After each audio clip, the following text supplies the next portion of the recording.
following suit while we join hands and create a beautiful space as our, in many ways, I feel like the real pioneering spirits of the spiritual community, John and Natalie Tyler, have come today to share from their hearts what they experienced in Africa. So, first of all, let's just say thank you, John and Natalie. Thank you for being here. How do you say thank you in Swahili? You say asante. Asante. I know one Swahili word, karibu, which is welcome. Welcome. Karibu. There you go. Caribou. Karibu. Caribou Barbie. I invite you to close your eyes and just turn your awareness within, but in so doing, to direct the spirit of your heart, the spirit of your entire being without. We recognize that John and Natalie come today to share from an experience where a journey that they took in mileage in the outer world was most profoundly experienced of a journey of within each of their own hearts, their own experience. You're inspired this day to share this journey so that each of us can ask and receive, can seek and find, can learn. And in that beautiful spirit of Ohana, of taking all that we are and combining it to create something that transcends all of our individual parts, to recognize and to know that we are all connected, one family, the family of God. For the sacred time of sharing together, we're truly grateful. We bless this time as it is a blessing to us. Thank you, God, and so it is. Amen. Amen. Oh, Thank you, John. thank you so much, Darlene.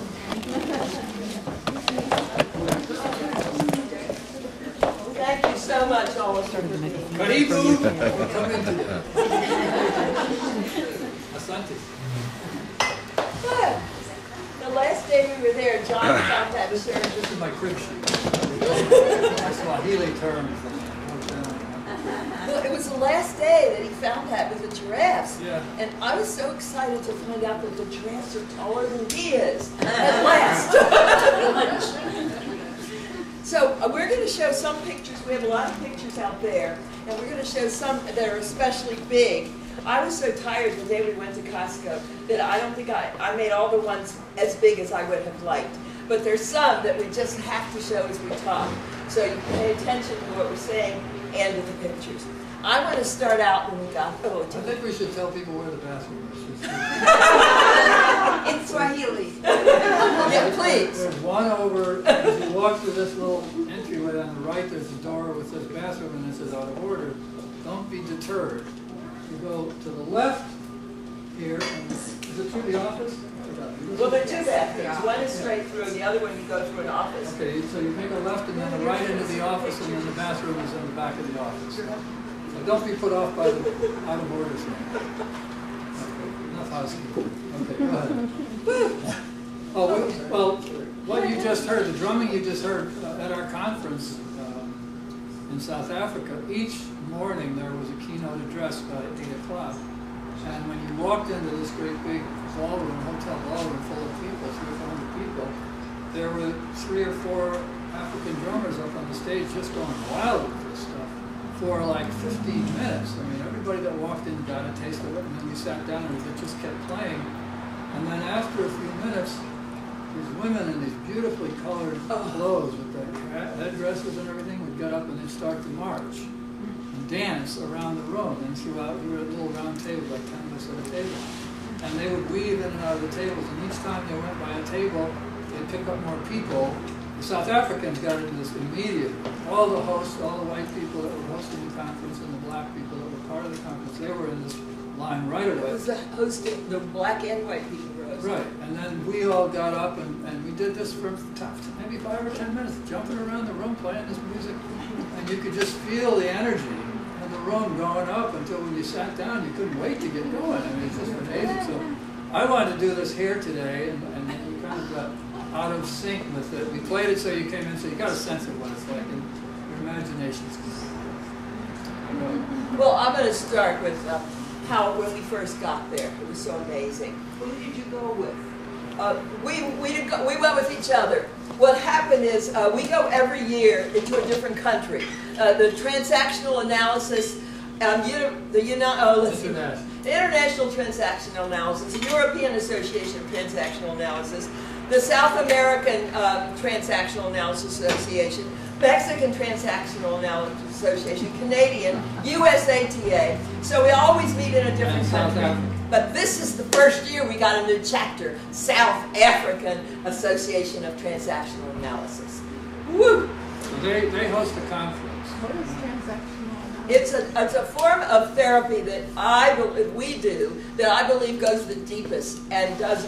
We continually do more research, and we keep researching and learning new things.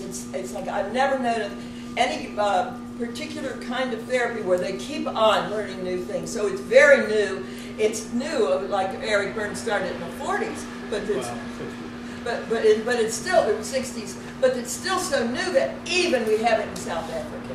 And as it spreads further and further around the world, they're picking up. They're bringing their own approach to it. Each country has a different cultural approach. So when we get together at these international conferences, there were maybe 350 people from 27 countries. 400. Okay. 27 different countries, and we're all cross-pollinating. The workshops, each person does a workshop if they want, or other people come to workshops. So there's a constant growth. And John and I hosted one here 10 years ago, and we had people from every country. We had people from, of course, from Japan and Korea and Okinawa and from Russia and from every place. So here there were people from 27 countries. And we saw a couple of our friends from Chile, and we hadn't seen them for several years. So we're out there hugging them and carrying on, and then we walk in the room, and so it seemed like everybody else was seated already, and they started screaming. We were in our usual attire. They started screaming, "Obama! Yay, Obama!" Everybody in the conference. The Russians, they drove me crazy. They wouldn't stop screaming. And so they were all screaming, "Yay, Obama! Hooray, Obama!" These were people from all over the world. And so then after a while, they started screaming, "Yay, John and Natalie!" This is our introduction to South Africa. So we go and we look for our table 10, because all our friends from all over the world, we always sit together every year in a different country, and it's always table 10. So you told me you went out and you signed up for Lucy's table, but it's table 10. So there we were with our friends in table 10, and we were having the most wonderful time. And then you want to talk about something? We had Gloria from Mexico, who was the past president of the International Transactional Analysis Association, but she had just completed a PhD program in Mexico about 2 years ago, and her thesis was on violence toward women and how it is influenced by the culture, the Mexican machismo culture. And she wrote this wonderful thesis that was selected by as the best publication in Mexico that year, best psychological publication in Mexico. She received a prize for that. And then Pearl from India does a lot of work with lower caste people in India, so she got the humanitarian award. And let's see, Natalie was named a diplomat of the Redecision Therapy Association, which is a part of transactional analysis. And then one of the co-chairpersons of the conference, Diane Salters, I need to tell you this story because it's a great lead-in to a lot of what went on for us. She grew up in South Africa. She's white. Born and raised in South Africa under apartheid. And as she got to be a young adult, she began actively acting against apartheid, protesting, demonstrating, supporting other people who were protesting and demonstrating. She was thrown in prison several times, and she began to be afraid that they were going to disappear her, because they disappeared a lot of people. So she ran away to England. She left the country and went to England and started a new life. She got married, she raised a family, she started a family there. And in 1993, when Nelson Mandela was finally released from prison, she came back to South Africa. She became actively involved, along with a lot of other people, in rebuilding of South Africa. And if you don't know what apartheid was like, it was like the South in the worst possible days, where the whole government was behind it, not just the states and the local governments in the South. The national government of South Africa actively pursued a policy of intimidation, incarceration, violence, and death. They killed an awful lot of people in horrible ways, tortured them. And the blacks had to live in special townships. They actually toured one of the townships where Nelson Mandela and Bishop Tutu saw the condition in which they lived.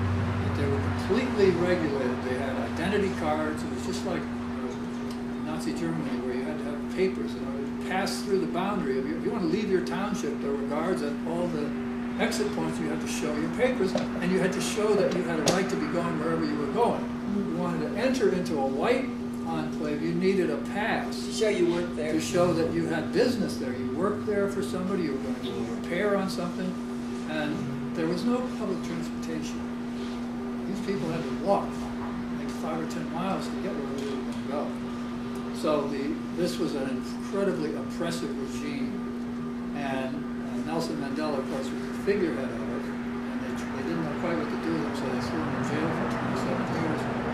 And they finally, with pressure, this country and a lot of other countries put pressure on the South African government. They took away all their economic support, and they literally compelled them to finally release Nelson Mandela and do away with the apartheid regime. And there was huge fear in South Africa that there would be a bloodbath, because the blacks outnumber the whites 10 to 1.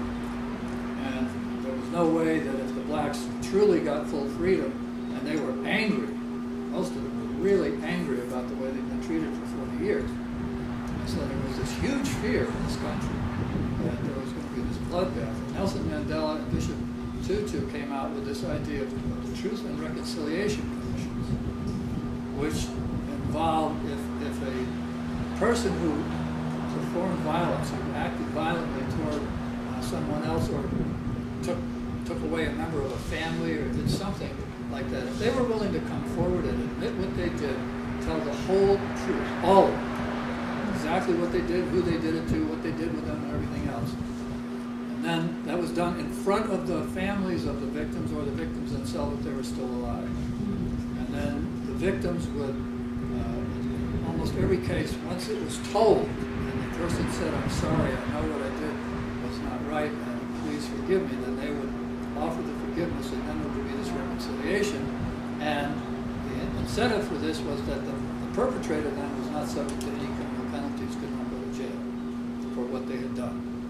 And so this was a way to heal the country. And the amazing thing that happened was that the victims and the families of the victims, who had, in many cases, had just not known what happened. There, all of a sudden, somebody was taken away in the middle of the night, they never saw them again. And they didn't know, they didn't have any idea. In many cases, they found out not only what happened, but the person took them where the person was buried. And they were able to pick them up and get them up. Healing and closure. And the families and the victims found themselves getting healed by this process. When they were able to forgive the ones who had done this awful thing, they themselves felt healed finally after many, many years. So with this background, Diane Salters comes back to South Africa. She's the co-chairperson of it. Starts to work to rebuild the country, and when she's up on the stage when we're celebrating Mandela's 90th birthday party, she's addressing us all, and she said, "You know, the most wonderful thing about this is I've got my country back." And that just resonated with me. I mean, she had tears in her eyes, we had tears in our eyes, because that's what you could feel.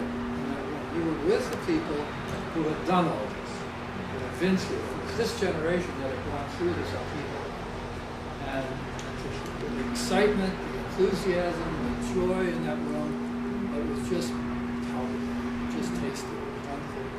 And that was the start of what I experienced as a real And do you want to mention the Apartheid Museum? Oh yeah, well then we did take an afternoon off, and we went to have a museum built about apartheid. A lot of photographs and relics and things that happened. The first thing you do when you walk into this museum, there are 2 entrances. And it says colored and white. And you decide which entrance you want to go in. What? Now? Yeah. I mean, well, this is a museum. They're replicating the way it used to be. And so we chose to go in the colors. And you were in a different track. It was interesting. For about the first 50 yards, you were on a different track with different photographs and different stuff. And the colored side was designed to make you really experience what it felt like to be a second-class citizen, or no citizen at all. Yeah, not second. Was the colored side done by the colored people, and that side done by white people, or were they all Both. I believe this was a joint commission. Yes. I think that everything that we found out about what happened after Mandela was released and they started this new regime was they tried to do as much as possible together. You know, they had whites on the Truth and Reconciliation Commission, they had blacks on the Truth and Reconciliation Commission. Because that was part of the goal, was to have it be representative of joining back together, reuniting. But the part that we went in, the colored part, that stuff was chosen specifically the black experience. But people that put the museum together were a combination. So our, may I go on? So our workshop was entitled Truth, Forgiveness, and Reconciliation. And our workshop was for couples who work with, was for therapists who work with couples. And some of the therapists brought their husbands or wives. And there were some of the therapists who brought their main couple clients to do the work with us. So how we all teach in all the different workshops, we do therapy with a couple, and then all the other therapists there take notes and learn how to do it. And so it was just so beautiful. We had so many African people and African couples and therapists who work with people from all over the world. The Russian couple just did the most amazing workshop. And right after our workshop was the International Transactional Analysis meeting, which I haven't missed in 30 years.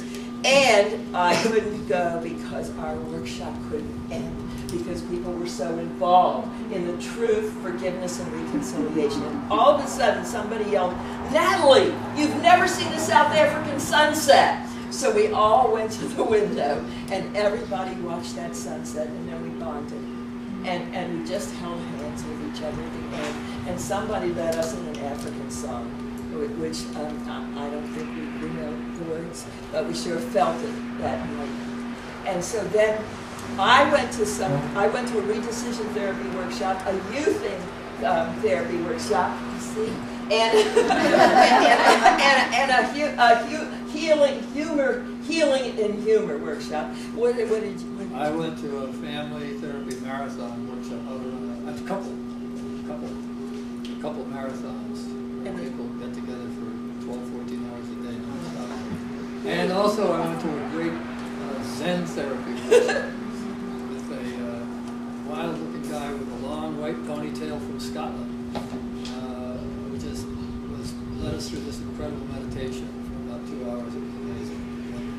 So then, people were from all over the world. What was the common language?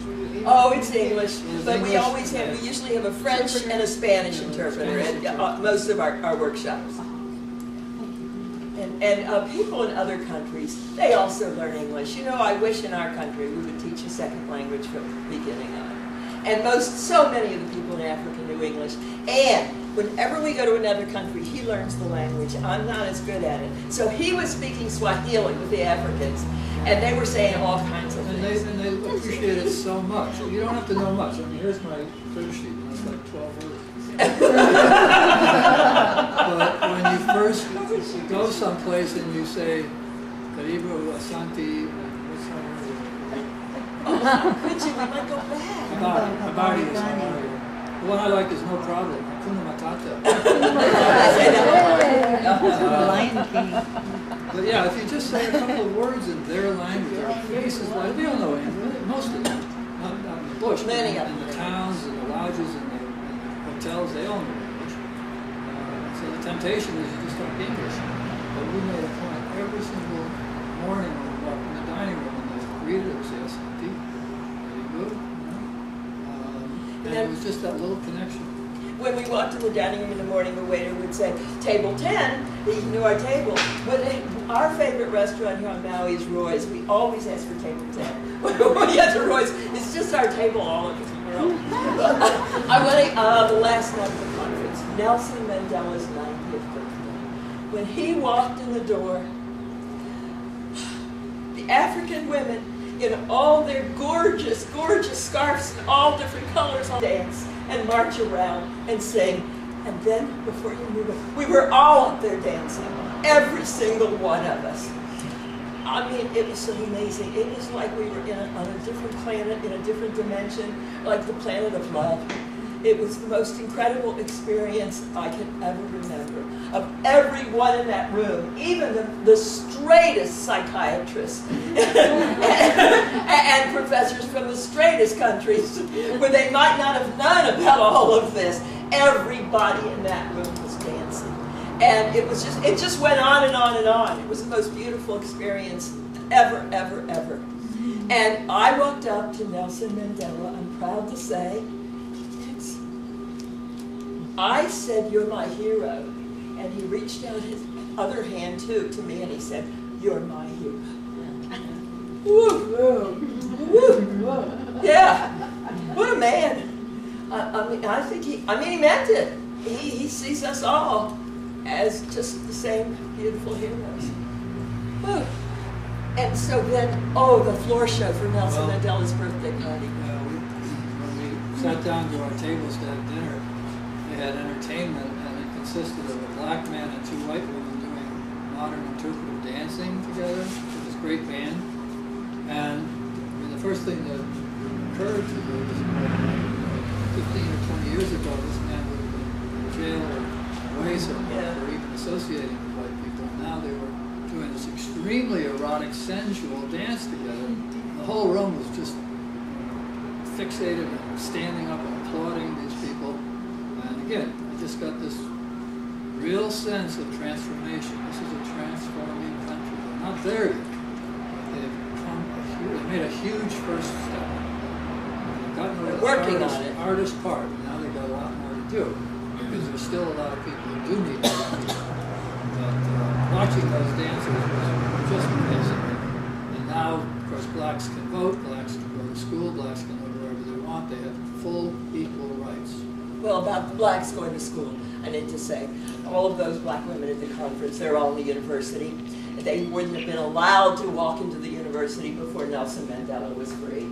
And they had all these beautiful colored scarves on their heads, and they were all there as part of because they belonged to the African Transactional Analysis Association. And our friend Diane is one of their professors at the university, so she's mentoring them. And one day we had Women's Day. And so I sat at the table with all of those women. It goes through the whole country, by the way. They have Women's Day. In the whole country. Once a year they have Women's Day. We held hands, and each one of the sisters got a chance to stand up and say something about how good it felt to be with sisters from all over the world. Whew. It was just amazing. And the floor show for his party. And our friend Gloria, who got the award, who's from Mexico, our other friend Lucy brought champagne for everybody at our table. And we had birthday cake, Nelson Mandela birthday cake. And he walked around to the tables. Woo! By the way, please ask questions. Oh, as we go along. Don't wait. I'm just sitting so on this side. I'm going to ask you, in your Women's Day, did they speak about the African mutilation of women? Oh, yes. And what they're doing about it? Yes, and those women are standing up for it. And they are marching, and they're going to hospitals, and they're going to doctors, and they're stopping it. It's not being done nearly as much, but somewhere out in some of the tribes where we didn't meet those people yet. The people in South Africa knew, and they were going to some of those places out in the tribes and trying to educate them. Oh, those women who are learning to be psychologists, they are traveling to the outskirts and teaching other people. Yes. It was just amazing how they are so into making everything good in their country now that they have an opportunity to speak. Okay, so now keep asking questions as we go along. It's very informal here. So that was our first step. Africa was to go to this conference, which was in Johannesburg, South Africa. And we switched. This is where we had nice clothes, shoes. We stayed in a hotel with hot cold water.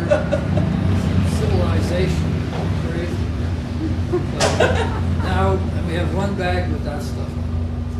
Now we put that bag into storage, and we take our safari bag out, which is a lot more rustic and everything, and primitive. And we left our clothes with the people in Kenya. We just knew they'd Well, be first back. we flew to Nairobi in Kenya because you can't even fly into Tanzania directly from anywhere. You got to go to a bigger airport. So we went to Nairobi. We left our good clothes suitcase with the people there, and then they flew us down to Kilimanjaro. Everybody knows about Kilimanjaro. That's actually in Tanzania. It's right on the border of Tanzania and Kenya. There's a town called Arusha, which has a smaller airport. So that's where we flew into. And then our safari started. We were met by a guide and this fancy Range Rover, fancy for there, which had 2 seats in the front, the driver and the passenger, and then 6 seats elevated in the back. And the entire roof popped up. Yep. So you could stand inside and look out. You were completely safe, but you had an unobstructed 360-degree view of the animals and the terrain and so forth. So they picked us up there, and they drove us to the first lodge, and they gave us a little orientation.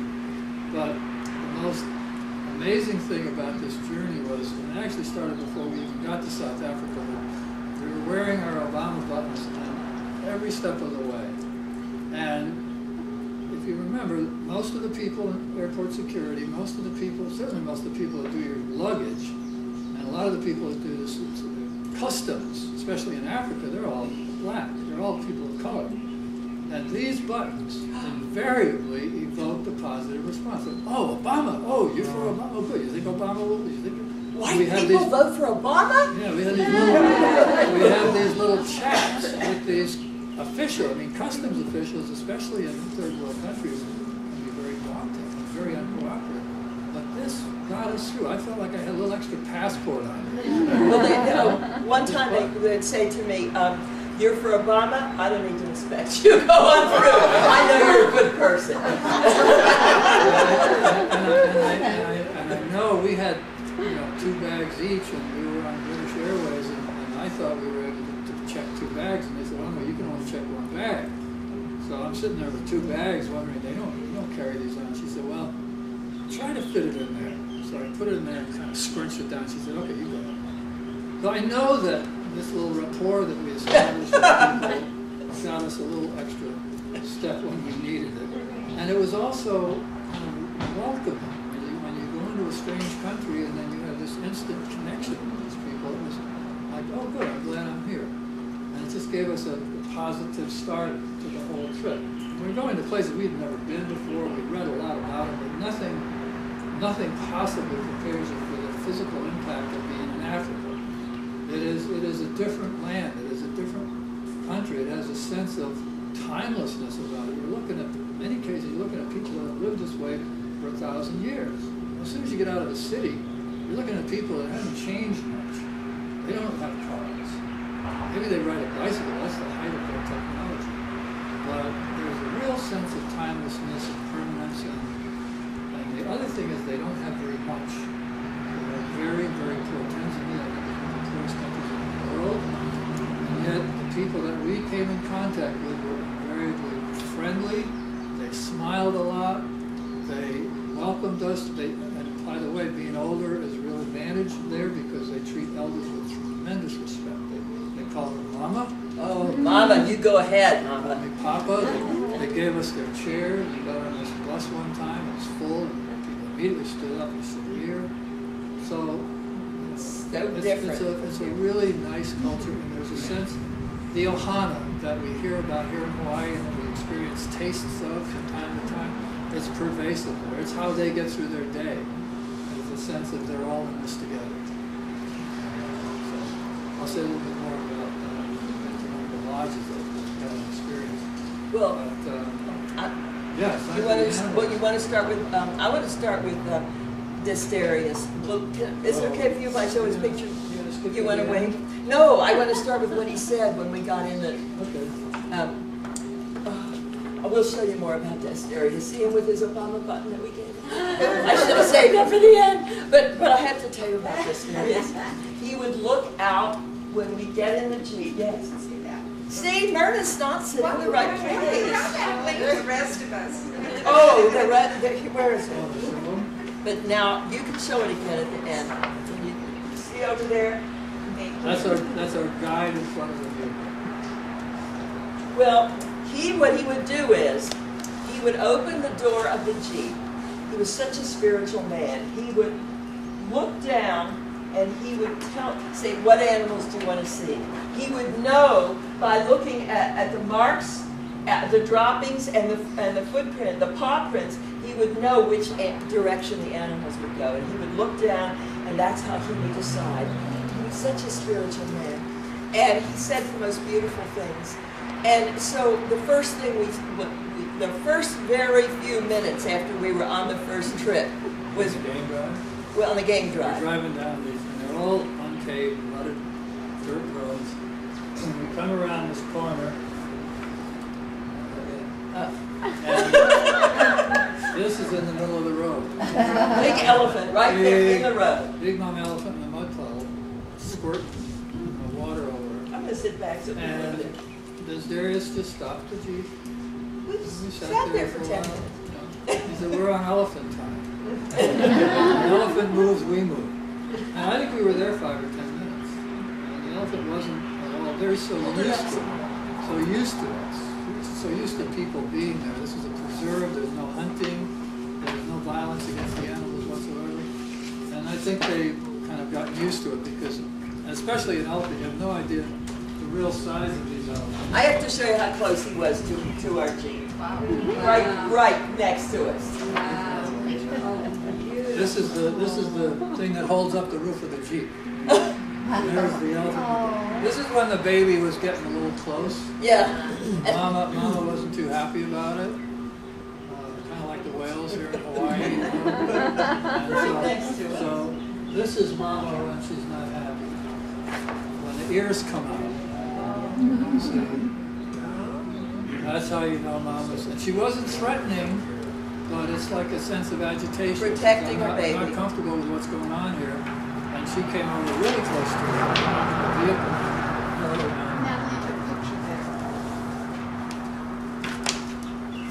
Oh, these are just some bamboo. Some bamboo. Isn't that their everyday experience? So at one point I'm standing up inside this vehicle, so I'm 2 feet off the ground to start with, and my eyes are about 6 feet above that, so I'm 8 feet off the ground, looking out at this elephant, maybe where Jason is, and I look in her eye, big elephant eye, and I'm looking up. I'm not looking this way, I'm looking this way. Wow. They're huge, and they're much bigger than the vehicle we're in. But as I say, they're not threatening on the road. A sense of power, and they're so calm, they're so comfortable being where they are. We don't spook them at all. I mean, one time we stopped and they were right next to the vehicle, and Mama, the baby got curious and came up to us, and Mama shooed him away, so they started going across the road. They had to go around behind us, like we were in their way. That was the sense I got. They said, "Oh, you're in my way. You got out of my way. I want to go over here." And they just slowly amble across the road and they pick up on the other side. So again, being that close to an animal that size is kind of impressive. That's the only word I can think of. It had a huge impression on me to stand up there and be looking up at this beast. And yet they're so human. I fell in love with the animals, with the elephants mostly. They're so they feel like. I mean, I felt like I was with another being, no question about it. Not an animal, but a really intelligent, kind of, maybe even smarter than I was. Well, elephants, they cry when somebody in their family dies, and the elephant smiled at me. I have a picture of the smiling elephant. Laughing at me, and the zebras would walk along, and then we'd stop our car, and one zebra would just decide to wait until we went by, and those tall ones, they're taller than he is, and they would eat the leaves off the trees, and the lions, I didn't like them as much, because they kill other animals. But the animals who came close to us were the peaceful ones who were vegetarians. So it was okay with me. And the monkeys played so many. Oh, hi, sweetie. So what is your And also, when you get tired of listening, you can look at all the animal pictures too. And so the monkeys would play hide and seek with us behind the leaves. The monkey would go behind the leaf and see the monkey eye come out of the hole, and the monkey would get up there and then go back down. And so the whole thing with the animals was really a great joy. And one of the first stops we made was to a Maui village. And when we drove up, This is a true mud hut village. Out in the middle of the Serengeti Plain, miles from anywhere, there's this little village, maybe 20 huts. They build the huts themselves. They build a little framework out of twigs, which they have to bring down from the mountains. They walk miles to get this stuff.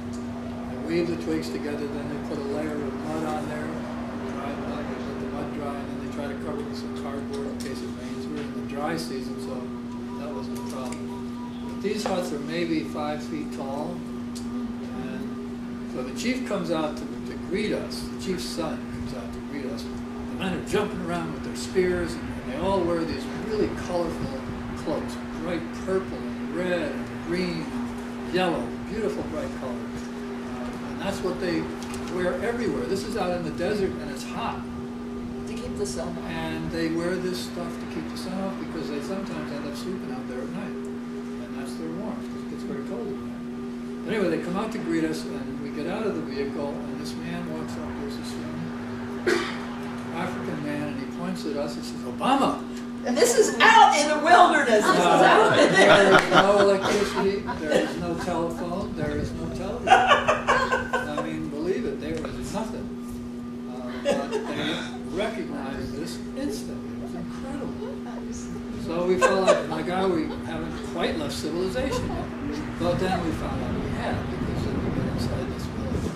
And they build these villages for only a couple or 3 years to use up the site. They graze their cattle around there, and then they move. They'll pack the whole thing up, let it fall apart, and go on 5 miles away and build another village.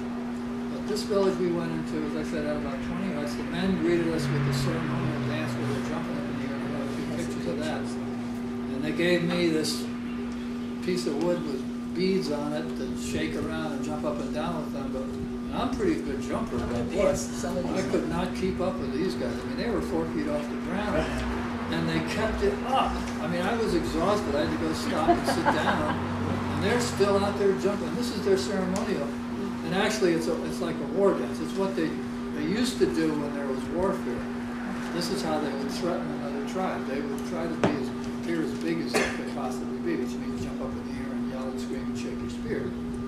But it was quite a welcome in the back. John, you said that the hut was only 5 foot tall and the men are what, 6, 7 feet? Yeah, I learned how to fold myself up. I'll tell you about going inside. So how much taller would an average man be than you? Well, I would say the average might be my height. There were a few that were a little shorter, but there were several that were 4 or 5 inches taller than I was. And they're thin as rails. I mean, they have so much stamina, it's unbelievable, because there isn't an ounce of extra flesh on their bones, because they don't get all that. I thought I brought him up here, but the pictures are on the table of how high they jump. One of them is way up in the air. You would never think a human being could jump that far. But that's how they protected themselves from animals when they were young. They would just jump all the way up. And so you went and told them. So in answer to your question, I was invited by the chief's son to go into the chief's hut. And as far as I could tell, this was no different than any other hut in the village. And so the entrance was about 4 feet tall, and it was like a little tunnel. You went in this tunnel, and then you curved around in a U shape, and then you went into the hut. And so the purpose of that was that an animal would not be able to come charging directly into the hut, nor would some kind of an animal. Okay, they have to, by the time I was all, 4 feet, I'm like this going in this hut. I'm not ready to attack anybody. I couldn't kill anybody from that position, so it works. And then when I get inside, it is pitch dark. And gradually, as my eyes adjusted, I see there's a little charcoal fire burning with a pot of beans bubbling next to it that was there for, I can tell, all day.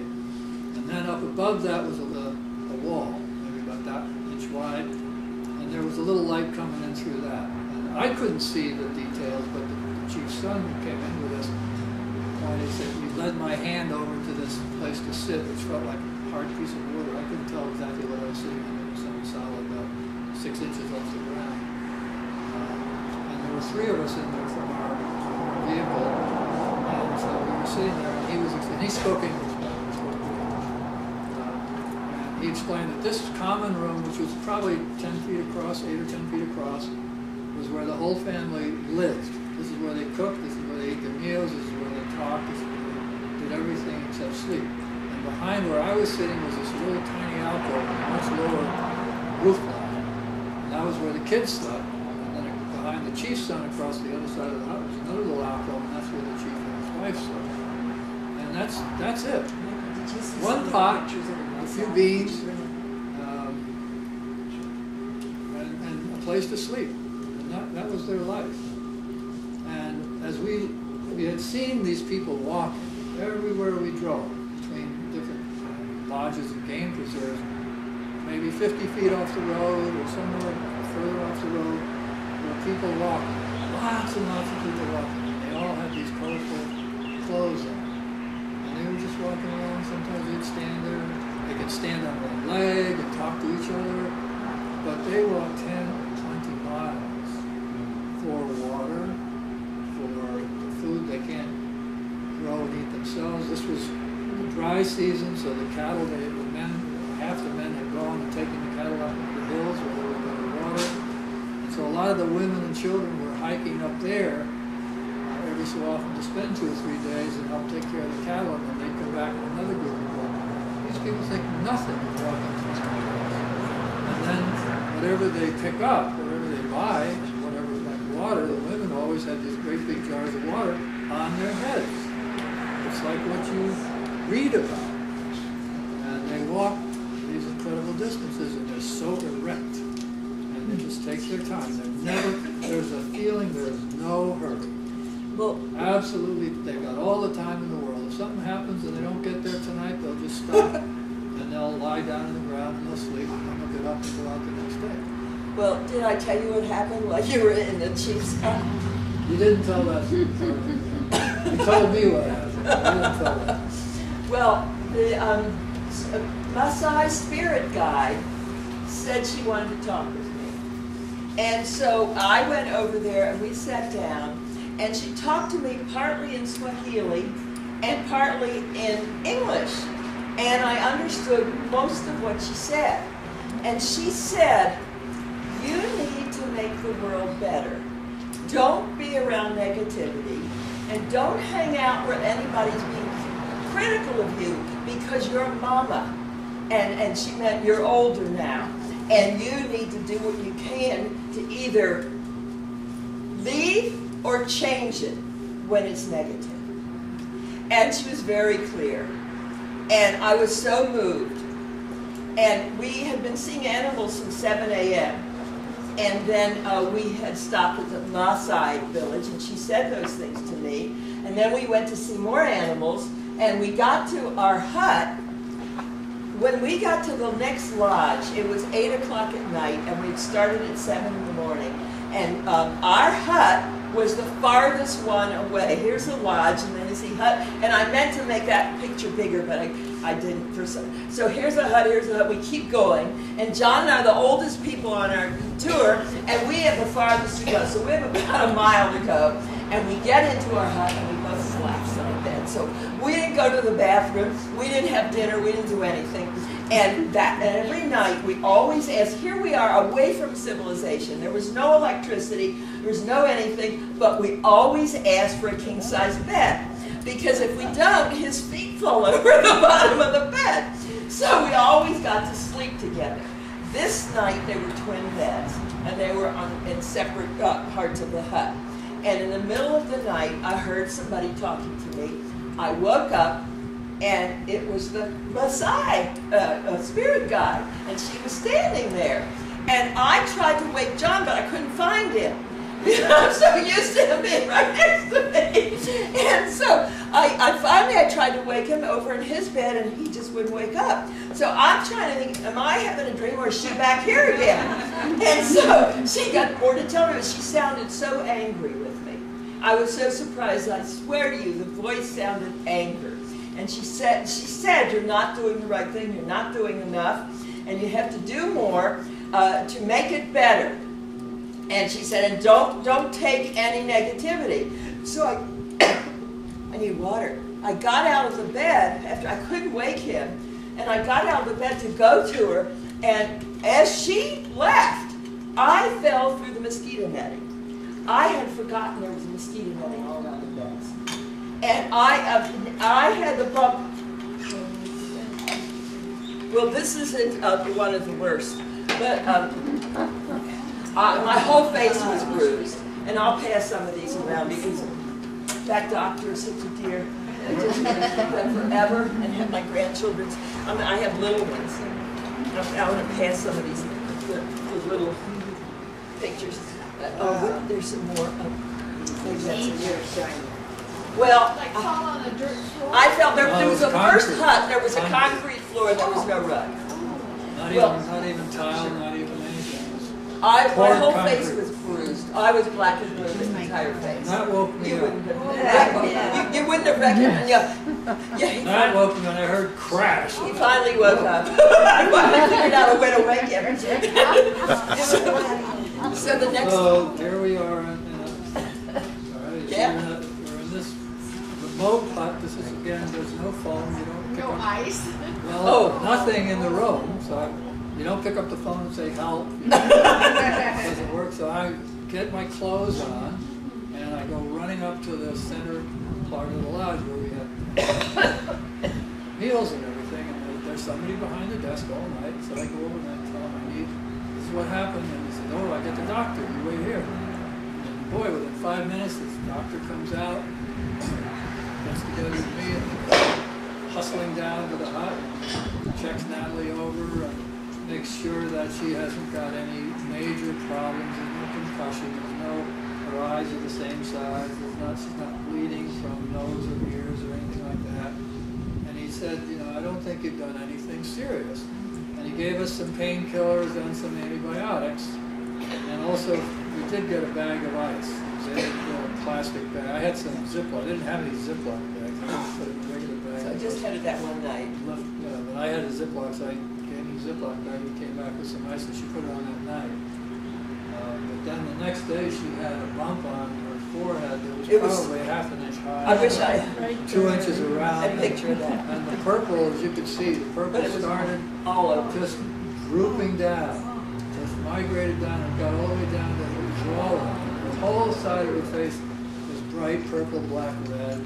And even over on this side, under her eye and alongside her nose, got to be purple and angry red. And so that's how she greeted the next day. And we're in the safari. We have 5 days to go. We're at the furthest. We got this on the airplane. Wasn't that lucky I had it? I couldn't open this eye. The eye was swollen shut. And the doctor was afraid if she kept it like this and dust got in there, it would irritate her. So he said, close it. So she gets up the next day, and we're due to go out on a game drive, most of the day and everything. And I said, how are you? I'm worried about her, and I want to leave. We can probably figure out a way. We had insurance, and they would have We're in the bush. They would have flown us out. We were in the Serengeti plain, the furthest we ever got from civilization. It was in the middle of the Serengeti Desert, which is a huge, huge thing. But the Rift Valley goes for 3,000 miles. And I said, what do you want to do? And she said, well, I don't want to give this up because I feel fine. I said, The pain okay. was the most unbelievable. So we kind of talked to Darius about it, and he finally ended up being in the front seat of the vehicle because it was easier to get in and out, and it was more comfortable, and we bounced around a lot. And of course you could close the window and the dust would go back where we were, so that was the only thing that we could do to make it comfortable on top of full of painkillers. But good sport. I said she was a good sport about 5 times a day because I was just incredibly amazed at her willingness to just suspend this, to just act like it wasn't there, and she really did. And only when she got up in the morning, she said, "Oh my God." Looked at herself in the mirror for the first time since yesterday, and she, oh, because It was getting worse each day. Worse every day. But then somehow you seem to forget it. Well, I was in the front seat with Asterius, and they were all back there chattering, and they were, I know they were seeing a lot more animals than I was seeing, but I was having a wonderful conversation with him. And he was would radio ahead to the next lodge and say, "There's a woman here who fell on her head, make sure there's a doctor there." He was the most spiritual man, and then I would listen to him radioing and talking to his wife and children, and I would hear him say, although it was mostly, I would hear him say, "I'm going to get you shoes, I'm going to get the children shoes on this trip, and I'll wait till the next tour, I'll get myself shoes." So I looked at John, he looked at me. We knew we were going to find some place where we were going to get him shoes for a tip. And so he would radio in, and I would hear him talking in Swahili, but in between the Swahili, I would hear him say, "Obama," and what was the other word I heard him say? I don't know, I think I heard him say Obama, and maybe I heard him say, I don't think I heard him say doctor. I heard a couple English words, but I always heard, as he radioed in, I always heard the word Obama. So we get to each lodge, they're standing out in front of the lodge, the waiters, the cooks, the manager, the doctor, everybody screaming, "The Obama people are here." So, you know how, most of you are younger than I am, so you may not know, but the doctors used to make house calls. Well, we had, in every lodge, there was a doctor who made hut calls. And so, the doctor in the lodge, he also goes to all the countryside, if anybody needs him, so there is a doctor. Yeah. And every time, then Asterius said, "You make sure they get the closest lodge." Even though we were older than most of those people, they'd given us the farthest hut because they just thought we wanted privacy. And so they gave us from then on the hut that was really close. And there was the doctor sitting on my bed. And the doctor was so sweet. Every doctor went through everything they could, and they stayed a long time. Like a doctor call would last an hour, because he would tell us all about what it was like to grow up there, all about how he got medical school, and ask us how come we wore Obama buttons. I had on my robe, but I put my Obama button on my robe. Well, we learned by then it was a good thing to have. So what did the one doctor that came in, and he knocked on the door first. About the third time this happened, we were starting to expect it. Where's the doctor? So we get to this one lodge, and the doctor comes down and knocks on the door. And I open the door, and he walks in. And I hear this gospel music playing, kind of in the background, country, western gospel, that was really Billy kind of stuff. Looking around, and he comes in, and he sits down on the bed, and I said, "I hear music." And he said, "Oh," and he looked down, and he's got this thing in his pocket like a cell phone, he's playing music. So then he takes a look at Natalie and takes the bandage off and makes sure it's all right, puts another bandage on. But then he said to you, "We're talking story." All these doctors have a lot of time. "Oh yes, well, where we're from," and he looks at our names, and he looks at me, and he looks down, and he looks at me, and he says, "John Tyler." "Oh, I saw your picture in the paper." This is in Lake Manyara, Tanzania. I mean, I have never been anywhere close to this place. "Oh, I saw your picture in the paper." I said, "Really? What was it for?" I said, "Oh, you are well known." I said, "What do I do?" "Oh, you work with people on stress." "Oh yeah, I actually do." So now I'm starting to get this rule of people are intuitive, they live close to the land, and they read people really well. But he said, "Yes, I recognize your picture. You're famous. You're a very famous man." I said, "Thank you. It's nice to meet you," or something. And I just went along with him. It was just so cool. Oh, he stayed the longest of anybody, and he brought us food. Do we have a picture of all the food? Well, I have some big pictures over there, but he brought us all the desserts on the buffet.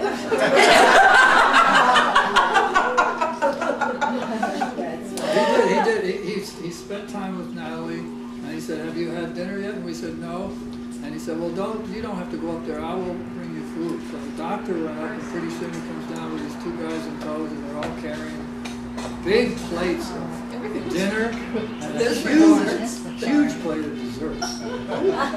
and we ate in our room. And they don't have room service. They don't do room service, but we got doctor room service. They couldn't do enough. How many Obama buttons did you give away? We sold a bunch, and we took about 20 with us. Well, at the conference we made $800 from our friends buying $100 a button. We had no idea of asking for $100 a button. But our friend from Colorado, Abe Wagner, said, "A button? Here's $100," and that started it.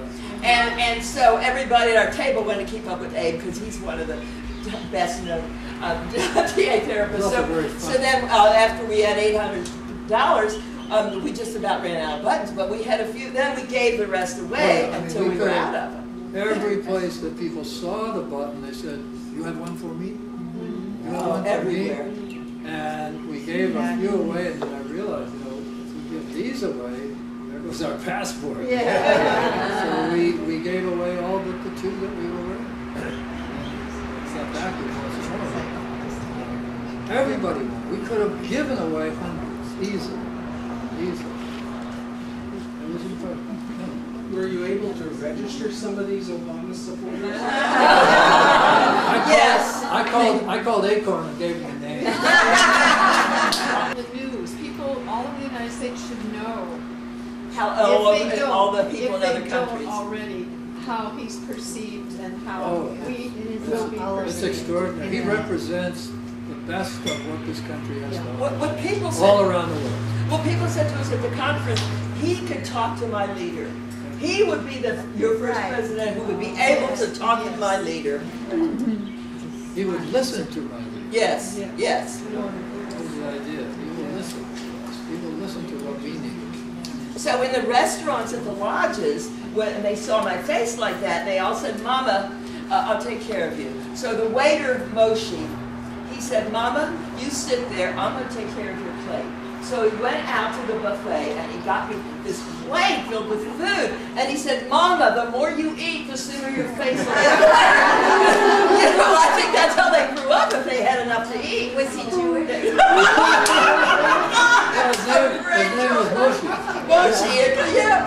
And so he was wearing, Moshe was wearing a purple and green, the most gorgeous outfit to wait on us. And I said, "I love your outfit. Can you get me some material like that?" And he said, "No, I can't." He said, no, he said, they give us the material, we have to make our own. They just give us enough to make our own. We don't want to actually give away.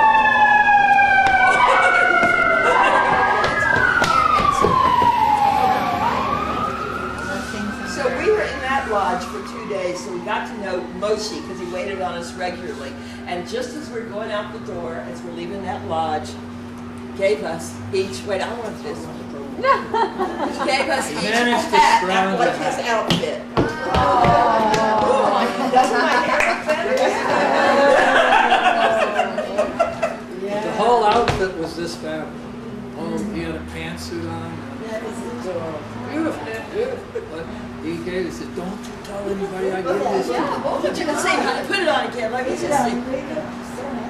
Oh, yes. You wear that to bed tonight, okay? Okay, Mama, don't worry. I bring you dinner. Leave it on. It looks good. Okay. Well, they were just so nice to us in every lodge, and it was just that's how they are. I just left a part of my heart there. When our son-in-law has a talk show radio in Chicago, and he had us on his talk show. And so he asked us all these questions, and we told him all this. So that was our rehearsal. Now we're telling you everything we told Lloyd. So Lloyd said, "My gosh, it sounds like you love Africa. Do you want to go back and live there?" I said, "No, I just want to bring back some of that African heart here." And for one example, we were at the big crater, Ngoro crater, very well-known site where they do discovered some of the earliest remains of humans in the gorge there. And in Ngorongoro, the rim is about 8,000 feet high, and it's quite cold up there. We stayed at a lodge up on top of the rim. And this time, the manager brought us there. It was a white woman from England. That was the first person that was white. The only white person we saw managing any of these lodges. And I talked to her when she comes in, brings us dinner, sits down, we're talking story. And I said, well, what's it like, living up here? You're remote, you're away from everything. You're the only white person in this whole place. She says, these are the most wonderful people to work with. They never criticize each other. They never say anything bad about anybody. They never ask for anything special for themselves. They couldn't be nicer to each other. There's none of that office politicking that you hear about, when people get together and they're competing, but there's no competition there. Everybody gets along, and they're friendly, and they're naturally happy. They're naturally smiling.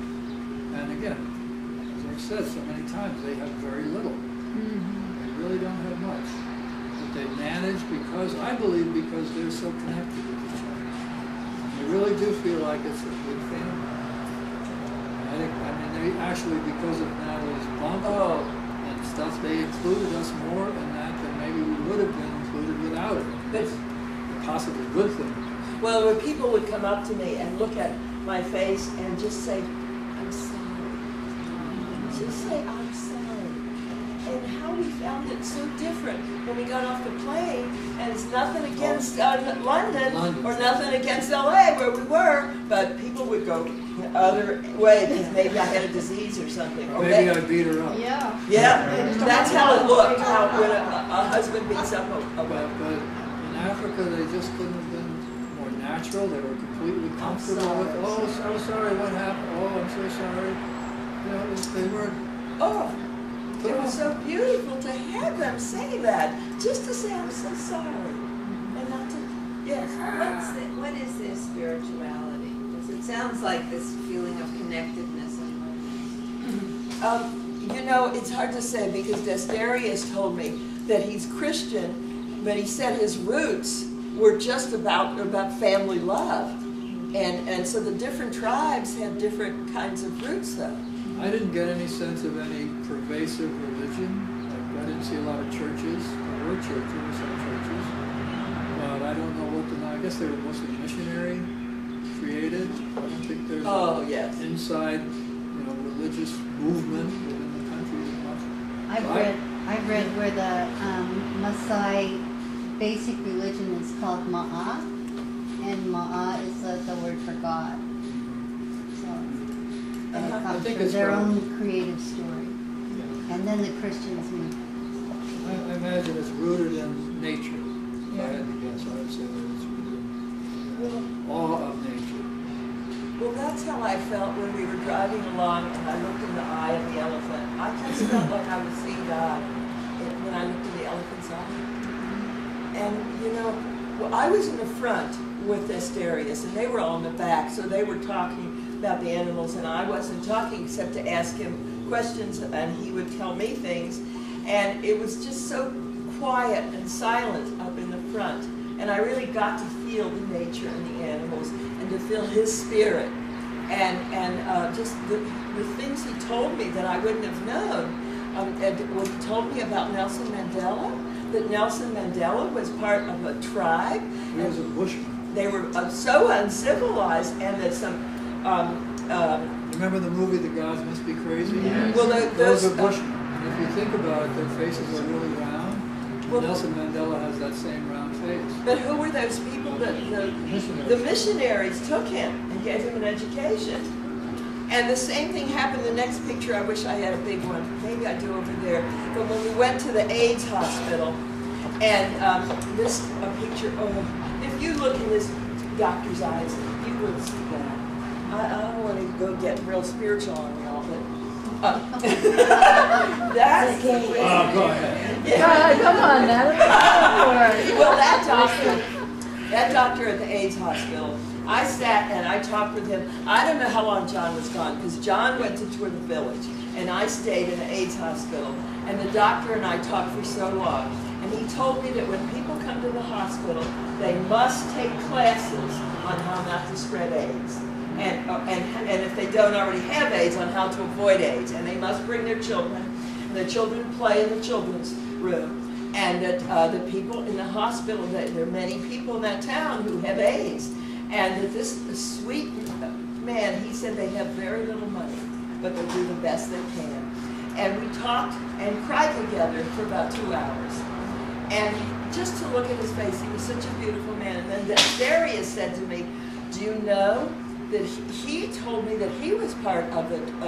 I thought he said the Maasai tribe. And he said, and they took him, some of those missionaries took him and gave him an education too. And now here is a doctor and the head of the AIDS hospital. And so afterwards, you went to the village while I was there. We had a tour for about 2 hours. We walked through the outlying part of the village where there were a few huts, and we walked through. They grow bananas. They grow a few things to sell in the market. And this was Sunday, which was market day, so it was full of people selling things. But we walked through the places where they had banana plantations, and they had yams and papayas and the same kinds of things actually grow here. And the reason it was in this location was there was a river that came down out of the mountains, out of the crater, and it flowed all year round, unlike most of the rivers there that dry up in the dry season. So they had water all year round, so they could grow things. And I walked through the places where they were growing their crops that they sold, and they ate themselves, and then every little hut has its own garden where they grow their own food. And we went by the schoolhouse, and in the schoolyard there was a garden, and the teachers and the kids grow food there that they eat while the kids are in school. Everybody there grows their own food. And then we walked through all of this part into the village proper, which is on the road where things are much closer together, and it was market days. I said, so all these stalls are open. Incredible variety of vegetables and grains and fish and some meat you wouldn't want to touch. But this is how they make a little income they earn. And then what, you brought me back? And then I brought you back. Oh, you went to that, you told me you went to the Oh, that's right, the woodcutter. I have notes so I don't forget stuff. Yes? Did the Messiah offer you the traditional drink? No, we didn't get offered anything by the Maasai tribe, but in the village, part of our tour was we went to a pub. No, their traditional drink. Oh, you mean the blood and milk? Yes. No. First of all, they didn't she have offered it. it to me. I didn't want it. They had shipped the cattle off to the mountains, so they didn't even have that for themselves. And they might have. I don't know. I would have had a lot of trouble with that. Yeah, that's interesting because their diet is blood, milk, meat. That's the only thing they could grow for themselves because they were out there where there's no water. And so anything else that they want, they walk these 20 miles to the village and they buy beans and whatever, grains or something. But I did go to a pub where they had banana beer. And they described how they made it, which is just cooking it in this vat for days.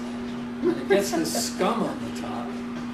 And they don't skim it off. They just pour it into this cup and they hand it and pass it around the room. And there's this film on top of this stuff on it. And 2 men tried it. I didn't try it.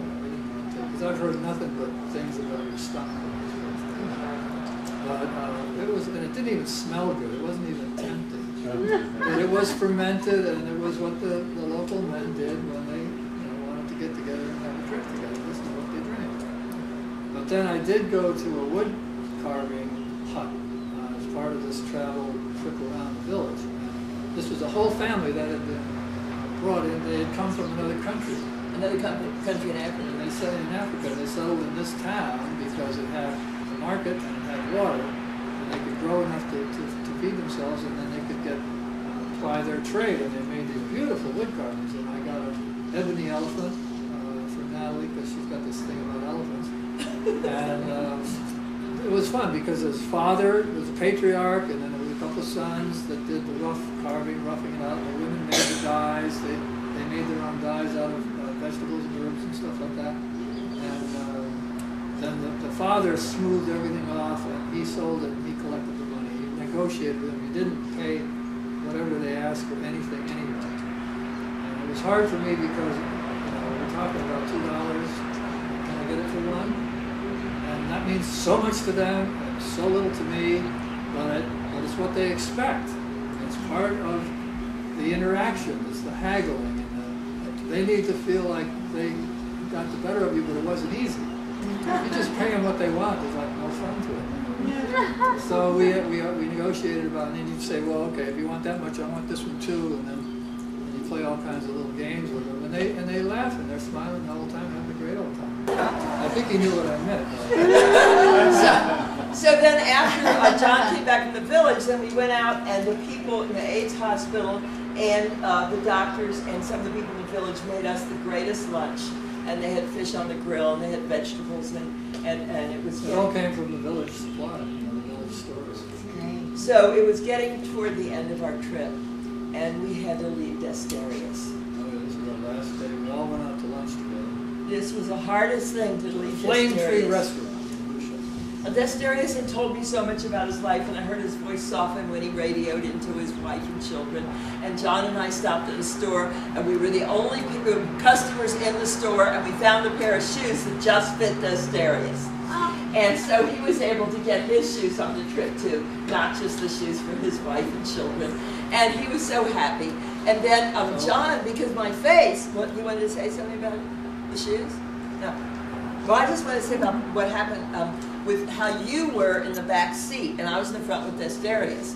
And John kept saying, "Sweetie, do you want some cold water?" And he was very concerned about me because of the pain I was having. And Desterius said to me, "You know, this is a wonderful role model that he's doing for the other husbands on this trip." And there was one couple on the trip where she was saying he was just a grouch, and they were just how some couples don't get along if they're on vacation because they can't go to work. And so he was saying, you know, I hope they really learn from the way John treats you. And he said, and when I go home to my wife, I'm going to remember exactly how John treated you. Oh, we had just the best friendship. And so then, way toward the end, when we had to say goodbye to Desterius, and I have a picture of me hugging Desterius, but that's over on the table. And so we hugged each other goodbye, and he gave us his email, and then we gave him the shoes, and we gave him the tip. The money, and he was fine, thank you. I was very appreciative, but then I took off my remaining It was his last Obama button. And I gave it to Desterius, and his whole face lit up. Because he had heard everybody asking for the buttons the whole time we were on this trip, and he said, no, we don't have any. I gave him mine, and he was so happy. We went running over, and there's a bunch of other drivers standing around their vehicles talking. And he goes up, he says, my brother going to be president of the United States. My brother jumping up and down, my brother will be president of the United States. Pointing to the button. So I know, and this is him with the button. He is so happy. And that may be the faster one. Oh, that man was so beautiful. And when he got that button, it meant everything to him. Yeah. Oh, it's got to happen, or I don't know what I'll do. I'll go back to Africa. You got the hats. You got the hats to get through them. Right. Well, we had to leave him. I just want to say what I learned. I wrote this down because I didn't want to forget it. I learned that one person can change the world. And I know, 150 years ago we had slavery in this country. And Abraham Lincoln changed that. And if it hadn't been for Abraham Lincoln, we wouldn't have had Martin Luther King. Yeah. And Martin Luther King changed things for African Americans in this country. And if it hadn't been for that example of Martin Luther King, then Nelson Mandela would not have been able to make the big changes he did. And if it weren't for those big changes, we might not have been able to make this change of having President Barack Obama. Yay. So I did learned, it is important. One person can make a difference. And the other thing, I don't know how many of you are reading the book. Where is the book? Oh, here it is. The book that our book discussion is reading, You're Not Going Crazy, You're Just Waking Up. These are the stages in the book, and these are the stages I went through. And you went to talk about the stages in Africa, but I went through, first was the dismantling. I'm in a whole different culture. They're all speaking a different language. He seems to understand them. And I don't know what's going on. And the women are wearing with big baskets and things in their heads, and everything is so different. And I felt like I went through a dismantling. Then I fell, and the next stage was emptiness. I wasn't thinking about, is something wrong with me? Do I need to have x-rays or anything? I just really became empty. It was just a complete emptiness. And then the next stage was a disorientation. I had so much pain in my face, and people were staring at me. I've never been anywhere where everybody stared at me so much. And then when people came up to me and said, I'm sorry, I felt like it was just a disorientation. I'd never really experienced anything like that before. And the next stage was rebuilding. And as part of the rebuilding, I was in the front with Desterius, and I was seeing the animals, and I was quiet, and they were all chattering in the back, and they were yelling, and they were all standing up seeing the animals, and I wasn't even seeing the animals yet. I was remembering how 25 years ago, when John and I were just starting our relationship, and he came over to my house and went to the living room, and he made a phone call, and he called a woman he had been dating. And he said to her, I'm not going to be able to go on the safari to Africa with you. And he said, I just met the woman I'm going to spend the rest of my life with, so I won't be going on the safari. And I thought, oh my God. And now we're going on the safari. We're on the safari. And so I couldn't say, oh, maybe I should go to the hospital, maybe I should get an x-ray or something or another thing. We are finally going on that safari. And I think that was the rebuilding. And the new life was, I learned so much there that I have got to keep doing what I'm doing. I got to spend Monday, Tuesday, and Wednesday making calls to some of those other states, Florida and Ohio, and where's the other one? And I have to keep doing what I'm doing because one person can make a difference. And if there's one person everywhere, lots of one persons, we are going to have a difference. And I know that I learned this much more than I ever learned it before there. I just know, there are so many times since I've been back, I thought, this dress is purple. I got all this in Africa. Oh, I forgot something so important. After the fall, we were driving by the Maasai village again. Maasai village. I finally learned how to pronounce it. And the same woman, the spirit guide was standing out there, and that's what she was doing there. I got these earrings, I got this necklace, and I got the zebra rings and the bracelet. And I bought a few things for friends and grandkids when we were there, but it seemed like she wanted me to have more. And so we stopped. Asterius said, do you want to stop? And I said, yes, he did everything I asked him to do because of my face and my Obama button. And so we stopped. And then when I got out, she said, she went like this.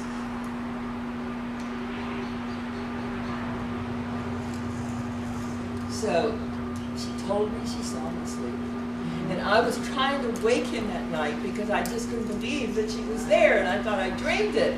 But she said it, and she did it twice. Wow. So that was it for me. And then you said you were going to say. Well, yeah. I mean, again, talking about the stages. It was so clear to me that what happened in South Africa, this explains the process of what happens when you go through challenges and crisis and how you come out the other side. The first stage is dismantling, and that was happening in South Africa a few years before Nelson Mandela was released, when the outside world was putting such pressure, and there was lots of internal pressure to break this system apart. And it slowly started to fall apart. And that was the dismantling. it was an unwilling, an unintentional dismantling imposed from the outside, which is how it often happens. And there was a lot of struggle around that. But then once he was released from prison, there was that time of emptiness where the old system was gone and no one knew what was going to come in to take its place. And so there was this emptiness, there was disorientation, there was confusion, there were a lot of different thoughts. We did a lot of reading before we went on what happened in South Africa around this time. And there was tremendous confusion in the country, different factions. The white people wanted to do it one way, which was going to protect them from the blacks. Some of the blacks wanted to do it a lot more violent way, having a lot of trials, show trials and war crime type trials. And then Mandela and Tutu found the middle way. They found order out of this chaos, the Truth and Reconciliation process, which began the rebuilding. So they went through all these stages so clearly, so classically, that they described in this book. And I could just imagine, I didn't have the book when I was there. I talked to the people about what happened, and I understood what they'd gone through and got a sense of the depth of their pain and their joy at the same time around what happened, how hard it was for them to live in the country before it became free, and how joyful they are to live in the country after, now that it is free. But now, with what's in this book that we're studying in these book groups, is I understand the steps that they went through to get here. Just extraordinary, and they do have a new life.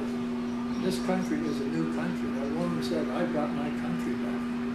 And that's how it feels to them, the ones who are working to make it better and making it better. And I related it to what's going on in this country, to a lesser degree. We've gone through a real dismantling in this country. We're going through the end of it now. I don't know if we're at the end of it we are, but we're going through it. And there's going to be this feeling of emptiness, and there's going to be the confusion and disorientation. And out of that will come rebuilding. And we can decide how much we want to be involved in that rebuilding, because that's what the people in South Africa had, is a sense of involvement. They were part of the process. And that's how they got such incredible satisfaction and joy from what was happening. Because they felt like they could make a difference. So that's another thing. I got that, plus just being around these people who have so much heart, and so little everything else. And the heart is what carries them through their day. And they don't worry. I never heard anybody say, "I'm worried about anything." Never. Oh yeah, everything's all right. Yeah, how are you? Yeah, I was thinking, we were on the beach, I think it was yesterday, and I was thinking about how I don't have the right color shoes. I just have black shoes because Myrna won't let me wear shoes that don't have heels because she's afraid I'm going to fall. And so I only have these black shoes because I ordered purple ones and they didn't fit. And so I was thinking, oh, we have to go to the shoe store. And then I thought, come on, that's not what's important.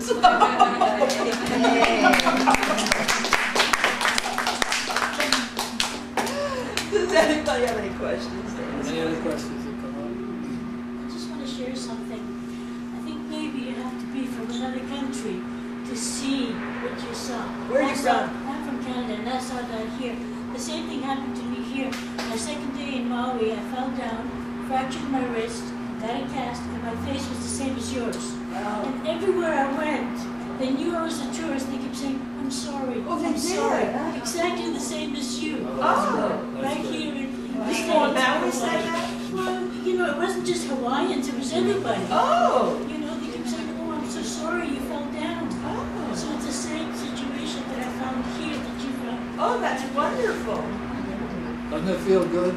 Oh, it feels great. I felt so accepted because I thought, what the heck am I doing here? All those years in Canada of skiing, skating, snow, ice, never broke anything. I come to beautiful Maui and I break bone, and it sort of made up for it. It made it better.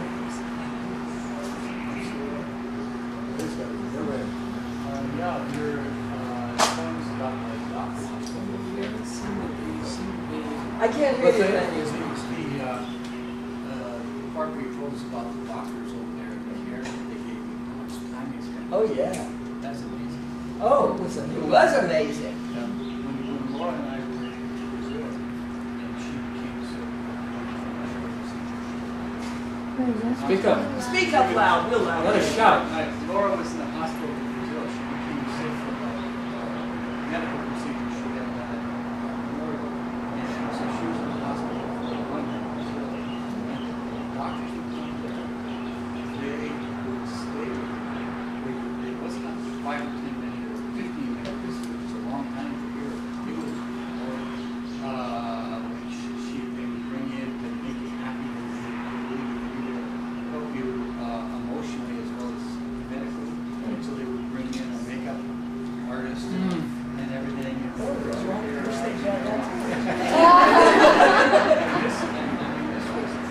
This was a real hospital. It was an old hospital. And it was the best of it. And it was amazing. But the care that came from the doctors was so much, so much love. And our doctor, her oncologist, so the day before, they were house, stayed in the house, and she took us to dinner that night, and she had her driver's license in the morning. Can you imagine that here? No. So there's a world out there of people who grow up with us, love and family. We got a little kitchen. Well, the last day at one of the lodges, I think it was the last day at a lodge, the doctor and Desterius, our guide, were sitting in the lobby talking. And they were talking in Swahili. I just heard him say Natalie. And so the doctor and our guide were talking, and every other few words was Natalie. So I sat down and I said, "Are you talking about me?" And Desterius said, "The doctor wants me to take you to the hospital to make sure that you've been x-rayed, that something goes wrong, and that will be way out of our way. But he thinks it's important, and I wish I didn't have to do it." And Desterius was dropping us off in the town where he was finally going to get to see his wife and children. And so I said, "I can wait till I don't have to go to the hospital. I don't need to go to the hospital." But to think that they were sitting in the lobby, the doctor and the guide, talking about whether I should go to the hospital or not. And that was just so amazing. And we did wait, and I did get x-rays at home, and I got an MRI, and everything is fine. So I'm still acting crazy, but, but not anymore, so. You have no excuse. Any other questions? Sort of this backward thing. When you were talking about Maasai people, when they separated, you said some had taken the animals up into the hills, and why did the others stay down? Well, that was they wouldn't leave their village. They needed to stay and protect their village. Oh, I see. Yeah, because that's where they lived. The cattle, this was like sending the cattle up in the hills for the summer, graze with a few people to take care of them and then bring them back in the winter. That's what they were doing. They just took them up where there was some water. And about half the men, they told us, were with them, or maybe less. And then, as I said, women and other men would wander up there and then send some men back. So they just took turns. But their home was the village. That was where they were centered, and they would not leave that. If they left that, they would be to go to build them in their own center. They're very rooted in the land. That's their sense of place, and sense of belonging. Very strong. What did you eat when you were in Maasai? Oh, in the Maasai, we didn't, we had a big breakfast beforehand. Yeah, we didn't eat their food. We spent a good half a day with them, but then we went to the next lodge for our great delicious The meal. food was actually very good in these lodges. I wanted to say something about those children. Is it Uri and Matsu? Ulu. Ulu and Matsu. I want to tell them because how would they do? So when they come back, but make sure we know.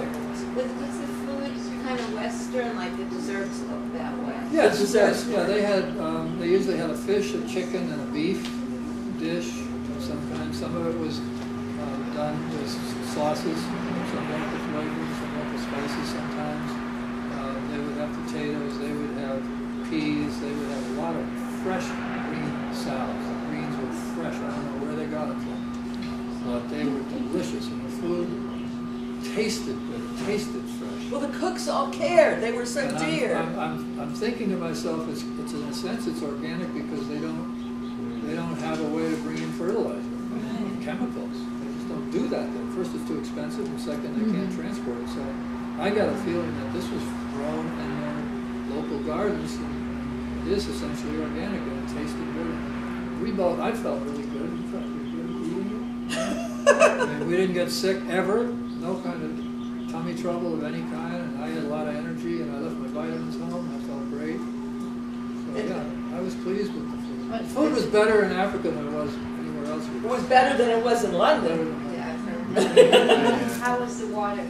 We didn't ever drink water from the tap. Every day there were 2 bottles of water in the vehicle for us to drink, and they served us bottled water at dinner, and we always carried 2 bottles of water with us back to the room, so we always had bottled water. And we've just been warned against it. It's just they don't filter, they don't purify their water. And they've developed tolerances for whatever's in the water. They're fine with it. But we just didn't take a chance. I just want to go back to these Obama buttons. Something Elise said. I mean, I always think of Obama as being from Hawaii, but his father was from Kenya. Yeah. Oh wait, we forgot to tell you. Well, Kenya, they argued so much with us in Kenya. In Kenya from where you were? In Kenya, they keep saying, Obama was born here in Kenya. You got to tell them the circumstances. We're in a vehicle on our way to the airport, and the traffic is horrendous in Nairobi. And Nairobi has the worst traffic of any place I've ever been. This was in Kenya. Tokyo, that's Nairobi, yeah. So we're in traffic, inching along, and if you've ever been to Tijuana, Mexico, you know how they sell things, people come up and try to sell you stuff. It was just like that. There are all kinds of people. They sell maps, they sell vegetables, they sell all kinds of things. And I don't have my own button. He gave it to this area. So nobody's on my side of the vehicle. They're all on Natalie's side talking to her about the Obama button. And what did he say? Well, he's arguing. He says, you know, his father was, he says, he was born here. He's one of us. So I said, you can't be president of the United States. You can't run for president of the United States unless you're born in the United States. He says, you're wrong. He was born here in Canada. He's one of us. Don't start that rumor. Yeah. Right. There is a lawsuit in St. Louis already, and they're trying to say that he was a naturalized citizen and not unnatural born. You have to be natural born. And they're saying that his birth certificate from Honolulu isn't right. All the experts who have looked at it said it is, but there's still a lawsuit. Oh! It's already out there, Natalie. Yeah. Oh, yeah. But I mean, these people were strictly proud. Yeah. And they were asking questions. Spear talking. Oh, yeah. And then they would say, he would say, ma'am, may I ask you a question? They always spoke such perfect English, and he would say, may I ask you a question? And I would say, of course. He said, why are you voting for Obama? So they wanted to really hear him, so then he would say, as a white person, do you feel comfortable having a president who's African American? Or he'd say African, because he still insisted he was born in Kenya. And they were asking us so many questions. They were asking me because he didn't have his button any longer, so I had to do the talking. But then when we got to the airport, everybody said, Mama, you go ahead. It was the way they treated us. We jumped the lines, we got to sit. You know, here, I don't tell people how old I am because I want people to know I'm still fun. And so, there, you're so proud. You know how old I am because then they call you Mama and they give you a seat and they treat you the best possible way. It's really nice being on there. And then at the restaurant, the waiters, a lot of the waiters started calling me Mama, and Moshe, the last day, he started calling you Papa. It took him a little longer. Well, and then Desdarius started calling me brother.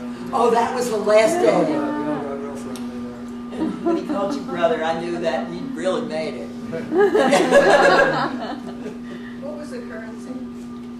Tanzania, it's like 1,000 Tanzanians for something. I forget what they call it. Tanzania is their money. You're looking at prices of things.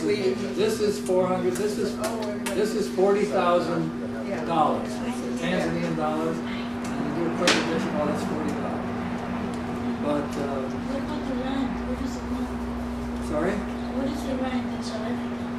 The rand is in South Africa. That was about 2 to the dollar. No, is that right? No, 40 to the dollar. 40 to I was something. there 35 years ago, and it was $1.65 for 1 rand. Really? Well, they were just traumatized when people pulled the economic support out. They had to devalue the currency. The only reason I'm really aware of it is that everything at the conference we paid for in advance. And they priced it to us in dollars, and then it came through on my credit card in rand. And I said, whoa, 9,000 rand for this. And it turns out to be like $400. But South Africa is the rand, Kenya is $1, and it's, I forgot the exchange rate. But it was expensive. When you go into the countries, you have to pay about $100 a piece for visas and entry fees. It's cash. I won't take any credit cards. I take traveler's charge. So, yeah, I had to carry a lot of cash, which I'm not used to doing. Especially American. They love American money. Oh, they love They don't American. like Canadian. Really? When we Canadians travel, we get American dollars. I just wanted to thank you and Natalie. You're such an inspiration to me. Thank you so much. I can't think of better ambassadors.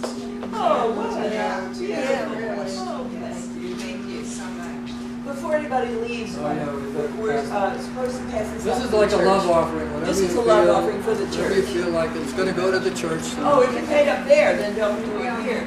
But Unless you want to. Yes, if you do want to do whatever you want. And I'd just like to leave a little love on here because we got the space. No, I was thinking the same thing.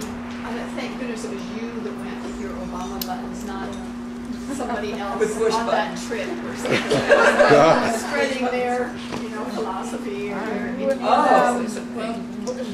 The amazing thing is that they all heard of Obama. It meant so much to them. You should let Obama know. You know, I was thinking that. I think he ought to know. When people all over the world know about it. And I bet his grandmother would love him. Yes, and he's here on, well, no, he left. But he was there, she's very sick. We sent her a get well card, if anybody wants to do that. Yeah, We send it to the Democratic Party in Oahu, and she'll get it. It's just, so wonderful. It's so unbelievable. We wore the buttons because we were going to the conference, and we always see our same friends there from this country, and we knew that they would want to have Obama buttons. We had no idea that every place we went, people from all over would have heard of Obama. Who would know? Maybe you should send some over, huh? Yes. Oh, we could. You could? We could.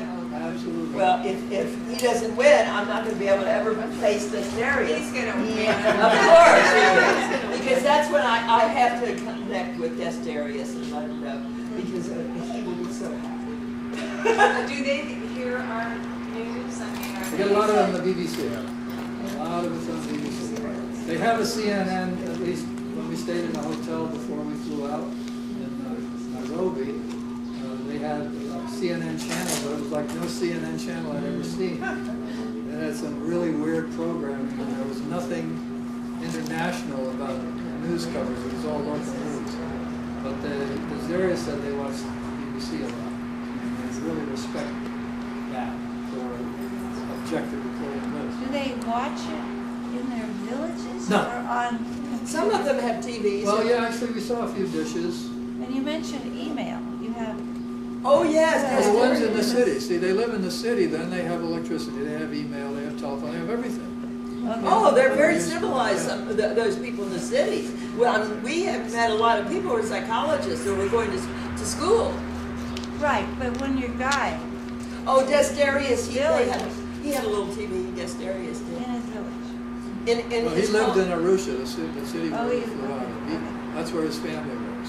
And he had to go out for 3 weeks out of the month. And for example, when he dropped us off, he said he had 2 days that he could be with his family, but he had to spend the daytime pretty much getting his vehicle checked over and cleaned up and ready for the next group. And so that was his time with his family for the next 2 weeks. And he would go out for 10 days or so. He probably brings a lot of news. I mean, those are the people that bring the news from Oh, outside they the world. talk Yeah. all the time. It's like when you see the Hawaiians talking stories. It's the same thing. These guys just stand around. I mean, we talked to him. He had to. He's of course slept where we slept. We slept at a lodge. He slept at the lodge where the driver slept. Where they didn't have nice private rooms. He didn't sleep with us. No. But he said they stayed up late talking all the time. They stayed up till 10, 11 o'clock talking. We were out by 9, and we were just exhausted. And he's driving, game spotting, thinking about taking responsibility for things, calling ahead for us to the next place and all that. And he's got all kinds of things. So I just had the most respect for him. And his abilities, he was excellent. He was so knowledgeable. And what he knew about, he told us, we just talked all the time on the drives about the topography of the land, the animals, how they do this, where they come from, how you can spot them. I mean, we would be driving along and say, lion. Yeah. And we'd look around. Yeah. There's areas we're not seeing it. Well, you look, see that little black top there? That's his ear. And they're the exact color of the grass. If you look at the pictures of the grass, that color is exactly the color of the lion. So once the lion moved, then you could see, oh, that was lion. I thought it was grass or dirt or something, but it's the lion. And because they hunt at night, they're kind of sleeping during the day. But they rarely can see them out in the open in the day moving around. But we did get a few times where we saw a few males and a couple of females with cubs. Did you see a lot of giraffes? Were they moving? So, yeah, oh, giraffes the giraffes were close to us. See, the animals that get eaten, they feed during the day mostly. So they can go and get safe at night when the other guys are hunting. And so that's what you see mostly are the vegetarians during the day. The peaceful animals, they are just coming right around us, Kelly. I always think of a safari as you go out and shoot a lion and a tiger or something. Is this a different type of? It's a peaceful, the peaceful safari. Well, that's where they started. It started out where the great white hunters would go to Africa and hire these local people to take them out and hunt game. And that was safari, I think, is a word for trip or trek or something like that. That's what he would do. But what it is now are, you have to pay, like, there are a few places, private game preserves where you can hunt. I didn't want to tell you. You pay like $50,000 per animal or $100,000 per animal, and it's away from the places where we were. These are game preserves, like a national park. And so these animals are not hunted. They feel quite safe around humans. It would be a disaster if a hunter ever got in there because they could walk right up to the animal and shoot. The animals don't know to be. So this thing that you were on is just a regular, you could go to a travel agency and book a safari. Yes, yes you can. Pretty much what you They will tell you exactly the itinerary they're going to book for you. They'll tell you exactly where you're going to stay on what nights. If we were to do it over again, we would want to stay in fewer lodges and spend more time at each lodge, because we did spend more time than we wanted traveling between lodges. There are huge distances involved, and the roads are not good. So you're banging over these rutted roads for 4 or 5 hours traveling from one place to another. But where's us at? So again, if we were, I would spend at least minimum 3 nights in a particular. I'd just stay in that one where Moshi waited on us.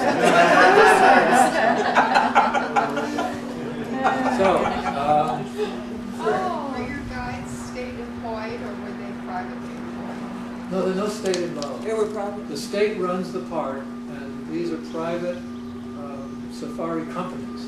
They're licensed with the state. They have to be licensed and pay a lot of fees. And every time we went into a park, they had to fill out all kinds of paperwork. And last they checked it all off, so nobody got left inside the park. And some places, like the lodges, are little private enclaves inside the preserve. They have special dispensations from the government to build a private piece of property. And we were told, under no circumstances do you ever go off the lodge property, because you can get eaten. I mean, the animals are right out there, and you don't mess around. So we pretty much obey that. And where Natalie bumped her head, there was a game trail that ran right along the edge. Oh, I used to watch the monkeys. 100 yards away, and we watched zebras walk along there, and monkeys, baboons, and They came up and drank out of the swimming pool. Anyway, I'll say Asante for coming. Thank you so much, Ollie.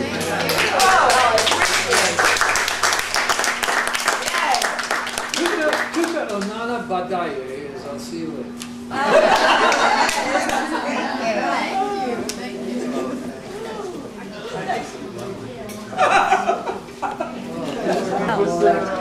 The vitality they have in their 80s is what's really, I understand. really precious. Very, very much so.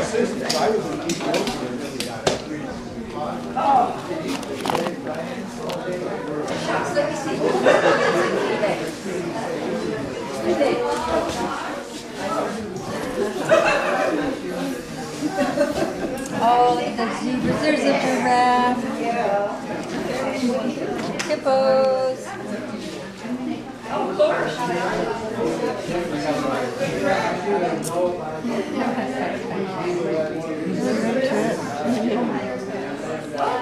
You see that Hakuna Matata means don't worry for the rest of your life.